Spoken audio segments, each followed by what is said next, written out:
À l'occasion de l'ouverture officielle de la tournée de mobilisation générale initiée par le Parti des peuples africains Côte d'Ivoire PPACI, le secrétaire général Jean-Gervais Tcheidé était le samedi 19 octobre 2024 dans la fédération d'Abobo à la tête d'une délégation. À son arrivée dans cette commune, il a été accueilli par le secrétaire général adjoint Mangonebi Patrick, en charge d'Anyama, Brofo-Doumé et Abobo, ainsi que les responsables et plusieurs militants. La rencontre a connu une mobilisation extraordinaire qui a amené la vice-présidente Agnès Monet, en charge du district d'Abidjan, et le secrétaire général adjoint Mangonebi à féliciter les militants. Camarades, notre hymne national nous parle. Notre hymne national nous parle. Le pays nous appelle. Le RG a été envoyé par le président Gbagbo parce que l'heure est grave. Le pays nous appelle pour sa dignité. Le pays nous appelle pour sa restauration. Le pays nous appelle pour que les citoyens bénéficient, oui, de la terre de leurs parents.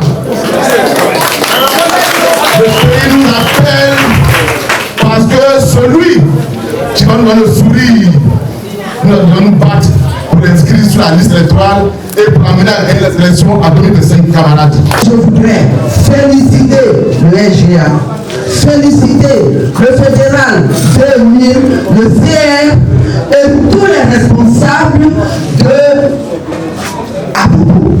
Vous nous avez démontré que nous pouvons compter sur vous et que vous aussi, chaque jour, faites en sorte qu'on dise Abobo de Gbagbo. Parce qu'on pense que, comme c'est à eux qui sont là, qu'Abobo ne nous appartient plus. Non, Abobo, c'est Abobo pour le moment Gbagbo. À leur suite vient le tour du chef de mission, le secrétaire général Jean-Gervais Tcheidé. Après avoir remercié les militants pour la mobilisation, il leur livre le message de la direction du parti. La parenthèse difficile que vous avez vécue avec la gouvernance RDR est sur le point de se fermer. Je reprends avec vous pour qu'eux-mêmes ils entendent et qu'ils comprennent. Parce qu'il y en a qui entendent et puis qui ne comprennent pas. La parenthèse douloureuse de la gouvernance triste et sombre du RDR va finir en 2025. La Côte d'Ivoire va fermer cette parenthèse et on va revenir sur le chemin qu'on n'aurait jamais dû quitter. Notre pays va fermer cette parenthèse parce que c'est un trébuchement dans la marche de toute nation, dans la marche d'un individu, d'un être humain, à plus forte raison d'une nation. Il arrive des moments comme ça où un accident arrive. C'est un accident. Le piège est cousu de fil blanc et que tout le monde voit ça. Et ils vont s'apercevoir que c'est trop grossier et puis ils vont revenir pour qu'on discute.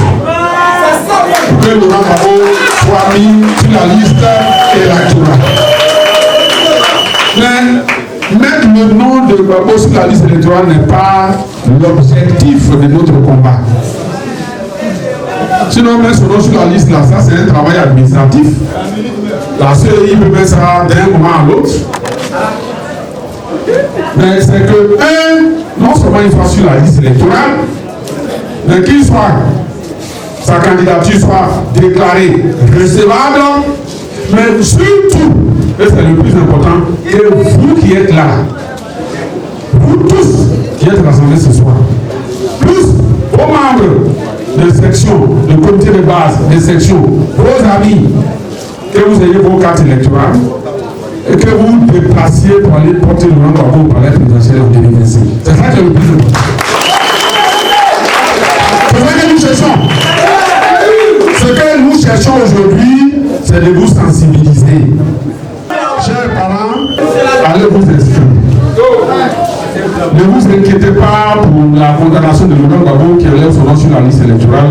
C'est une manœuvre politique et on va régler ça politiquement.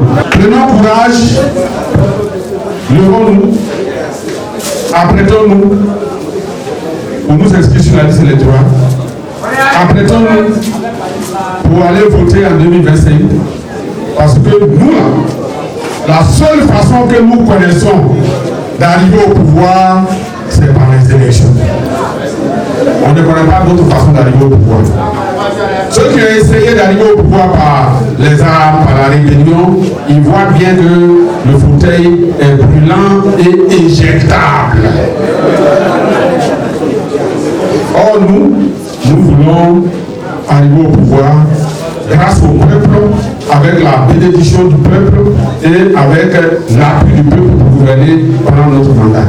Poursuivant son message, l'émissaire du président Laurent Gbagbo a invité les responsables locaux à continuer l'implantation du parti. Pour terminer son propos, le chef de mission demande aux militants de vaincre la peur et de se mobiliser pour répondre aux différents mots d'ordre du parti. Ne vous laissez pas effrayer ni intimider par les menaces. Ne vous laissez pas effrayer ni intimider par les gesticulations. Nous sommes des Ivoiriens. Nous sommes dans notre pays. Et c'est le sol que Dieu a choisi pour nous. On peut avoir un problème. Mais quelle que soit la longueur de la nuit, le jour finit toujours par se lever. Donc, bientôt, le jour va se lever et on va fermer la parenthèse qu'on connaît depuis 2011 et puis on va passer à autre chose. Un message que les militants ont apprécié et promettent retrousser les manches pour la victoire du président Laurent Gbagbo en 2025. Le secrétaire général était accompagné des secrétaires générales adjointes Fofana Namizata et Apo Gisèle Yapi, épouse Pan. Plusieurs chefs traditionnels ont pris part à la rencontre. La première phase de la tournée prendra fin le 27 octobre prochain.